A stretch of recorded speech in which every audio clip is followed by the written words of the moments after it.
이 아들들은 게르손과 그앗과 무라리요. 그앗의 아들들은 아므람과 이스할과 헤브론과 우시엘이요. 아므람의 자녀는 아론과 모세와 미리암이요. 아론의 자녀는 나답과 아비후와 엘르아살과 이다말이며.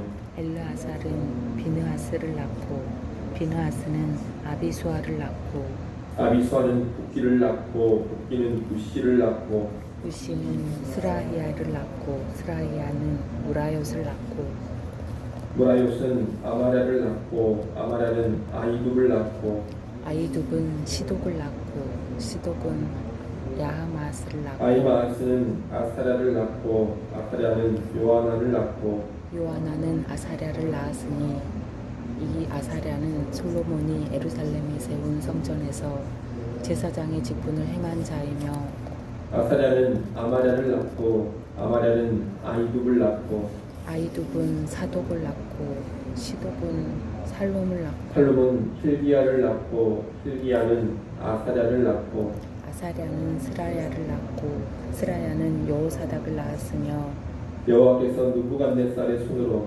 유다와 예루살렘 백성을 옮기실 때 여호사닥도 가니라. 레이의 아들들은 게르손과 그앗과 무라리이며 게르손의 아들들의 이름은 이러하니 림니와 시므이요. 그앗의 아들들은 아므람과 이스할과 헤브론과 우시엘이요. 무라리의 아들들은 마릴리와 무시라. 그 조상 그 종상에 따라 레이의 종족은 이러하니 게르손에게서 난 자는 곧 그의 아들 림니니 그의 아들은 야하시오 그의 아들은 심마요 그의 아들은 요아요 그의 아들은 잇도요 그의 아들은 세라요 그의 아들은 여아들의이며 그아덱에서 난 자는 곧 그 아들은 암미나답이요 그의 아들은 고라요 그의 아들은 아실이요 그의 아들은 엘가나요 그의 아들은 에비아삽이요 그의 아들은 아실이요 그의 아들은 다하시요 그의 아들은 우리엘이요 그의 아들은 우시아요 그의 아들은 사울이라. 엘가나의 아들들은 아마스와 아이못이라. 엘가나로 말하면 그의 자손은 이러하니 그의 아들은 소베요 그의 아들은 나하시요 그의 아들은 엘리압이요 그의 아들은 여로함이요 그의 아들은 엘가나라. 사무엘의 아들들은 맏아들 요엘이요 다음은 아비야라. 무라리에게서 난 자는 말리요 그의 아들은 림니요 그의 아들은 시므이요 그의 아들은 우사요 그의 아들은 시므아요 그의 아들은 학기야요 그의 아들은 아사야더라. 언약궤가 평안을 얻었을 때 다윗이 여호와의 성전에서 찬송하는 직분을 맡긴 자들은 아내와 같았더라. 솔로몬이 예루살렘에서 여호와의 성전을 세울 때까지 그들이 회막 앞에서 찬송하는 일을 행하되 그 계열대로 직무를 행하였더라. 직무를 행하는 자와 그의 아들들은 이러하니 그아들 자손 중에 헤만은 찬송하는 자라. 그는 요엘의 아들이요 요엘은 사무엘의 아들이요 사무엘은 엘가나의 아들이요 엘가나는 요로암의 아들이요 요로암은 엘리엘의 아들이요 엘리엘은 도아의 아들이요 도아는 숲의 아들이요 숲은 엘가나의 아들이요 엘가나는 마하스의 아들이요 마하스는 아마스의 아들이요 아마세는 엘가나의 아들이요 엘가나는 요엘의 아들이요 요엘은 아사랴의 아들이요 아사랴는 스바냐의 아들이요 스바냐는 다하스의 아들이요 다하스는 아실의 아들이요 아실은 에비아삽의 아들이요 에비아삽은 고라의 아들이요 고라는 이스할의 아들이요 이스할은 그앗의 아들이요 그앗은 레이의 아들이요 레이는 이스라엘의 아들이라.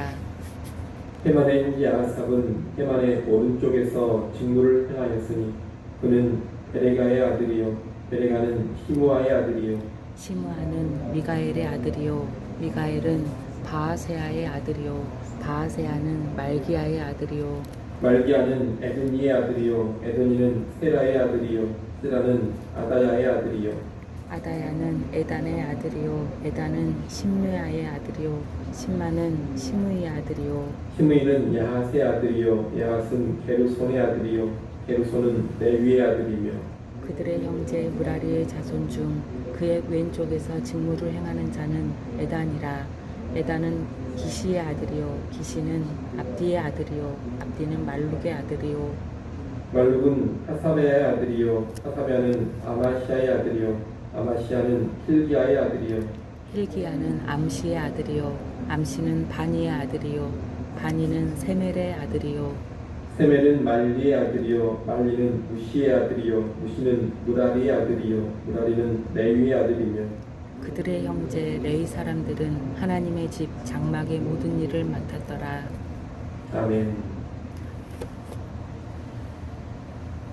역대상 6장은 레위 자손의 족보와 그들이 얻은 성읍들에 대한 기록입니다. 역대기의 족보를 보면 유다 지파와 더불어서 레위 지파의 족보가 다른 지파에 비해 길게 소개됩니다. 이 두 지파를 역대기 족보가 중요하게 보고 있음을 알 수 있습니다. 6장 1절부터 15절까지는 레위의 세 아들 중 그앗 자손의 족보인데 특히 대제사장 아론의 족보를 말하고 있습니다. 4절부터 14절은 아론에게서 대제사장 직분을 이어받은 엘르아살의 직계 후손들을 쭉 기록하고 있습니다. 이 부분은 이스라엘의 대제사장의 계보라 이렇게 말할 수 있겠습니다. 아론과 엘르아살에서 시작되는 이 대제사장의 계보는 유다 왕국이 망하고 바벨론에 포로로 끌려갈 때까지 기록되어 있습니다.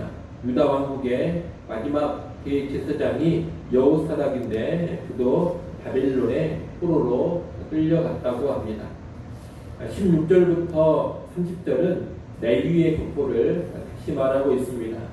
레위의 세 아들은 게르손과 그핫과 무라리인데 이 세 아들의 자손을 각각 말하고 있습니다. 여기서 하나 볼 것은 28절에 나오는 사무엘입니다. 사무엘서에 등장하는 그 사무엘인데 이 사무엘이 레위 지파 그앗 자손으로 기록되어져 있습니다. 이 사무엘이 에브라임 지파 사람인지 레위 지파 사람인지는 불분명합니다. 사무엘상 1장에 보면 사무엘의 아버지 엘가나를 에브라임 사람이다 그렇게 기록을 하고 있습니다. 그래서 보통 이해하기를 사무엘 집안이 원래는 레위 지파 그앗 자손인데 에브라임 지파의 지역으로 이주해서 살고 있었다 이런 식으로 이해를 하곤 합니다. 31절부터 48절은 레위 지파 중에서 다윗 왕 때 회막에서 찬송하는 직분을 맡은 헤만과 아삽 그리고 에단의 족보를 소개합니다. 여호와를 찬양하는 직무는 이 세 사람이 주도적인 역할을 감당했는데 이들의 집안 족보를 기록하고 있는 겁니다. 이들의 집안은 일종의 찬양대의 집안, 찬양대 가문이라 이렇게 말할 수 있겠습니다. 33절부터 38절은 헤만의 족보인데 이 헤만은 사무엘의 손자이고 헤만의 족보는 야곱까지 거슬러 올라갑니다. 39절부터 43절은 헤만의 오른쪽에서 찬양의 직무를 담당했던 아삽의 족보입니다. 44절부터 48절은 헤만의 왼쪽에서 직무를 담당했던 에단의 족보입니다. 이 레위 지파의 족보를 쭉 보면 대제사장의 족보와 찬양의 직무를 맡은 이들의 족보를 더 세세하게 설명하고 있음을 보게 됩니다. 그리고 사사시대에 제사장 역할을 감당했던 사무엘 집안의 족보도 자세하게 설명을 하고 있습니다. 그 외에 레위 지파 족보는 아주 간략하게 처리를 하고 있습니다. 이렇게 한 이유는 성전에서 드려지는 제사, 예배의 중요성을 부각시키기 위함입니다. 대제사장들은 성전에서 드려지는 제사의 총 책임자라 할 수 있는데 그 대제사장들의 족보를 자세히 들어가고 있고 또 성전에서 찬양하는 일을 주관했던 사람들의 족보를 자세하게 기록하고 있는 겁니다. 예배의 중요성을 더 잘 보여주기 위함입니다.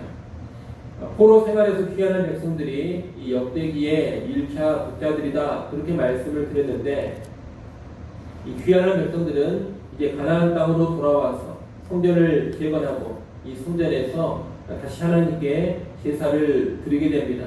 다시 말하면 무너졌던 성전의 예배를 다시 시작합니다. 이 예배에 귀한 공동체의 회복이 달려 있습니다. 이 하나님께 참된 예배, 바른 예배를 드린다면 귀하는 공동체는 영적으로 새롭게 살아날 겁니다. 그러나 예배에 실패하고 예배가 무너져 버리면 가나안 땅으로 귀환했다 하더라도 소망이 없는 겁니다. 귀환했지만 무의미한 귀환이 된다는 겁니다. 그래서 역대기는 예배의 장소인 성전과 성전에서 드려지는 제사에 아주 큰 강조점을 두고 있는 겁니다. 그런 맥락에서 다윗 왕가의 지파요 메시아가 예속된 유다 지파 못지않게 성소에서 섬기는 일을 담당했던 이 레위 지파의 족보를 아주 길고 자세하게 기록을 하고 있는 겁니다. 그리고 레위 지파 중에서도 대제사장의 족보와 찬양을 담당했던 사람들의 족보를 자세히 기록하고 있는 겁니다. 우리는 이를 통해서 예배가 얼마나 중요한지를 배워야 하겠습니다. 여러분, 예배는 구원받은 백성이 가장 먼저 행해야 될 의무이자 누려야 될 특권입니다. 예배하지 않은 사람은 구원받은 백성, 하나님의 언약 백성이라고 말할 수가 없습니다. 하나님 백성의 가장 우선적인 특징이 예배이기 때문입니다. 아울러 이 예배를 어떻게 드리느냐가 우리 신앙의 수준, 우리 신앙의 상태를 좌우하게 됩니다. 예배가 신앙의 모든 것은 아니지만 예배는 분명 신앙의 근간이 되고 신앙의 뿌리가 되는 겁니다. 예배가 무너지면 신앙이 무너집니다. 예배가 부패하면 신앙이 부패하고 예배가 타락하면 성도의 삶도 타락합니다. 예배를 형식과 과식으로 드리면 신앙도 말라버리고 죽어버립니다.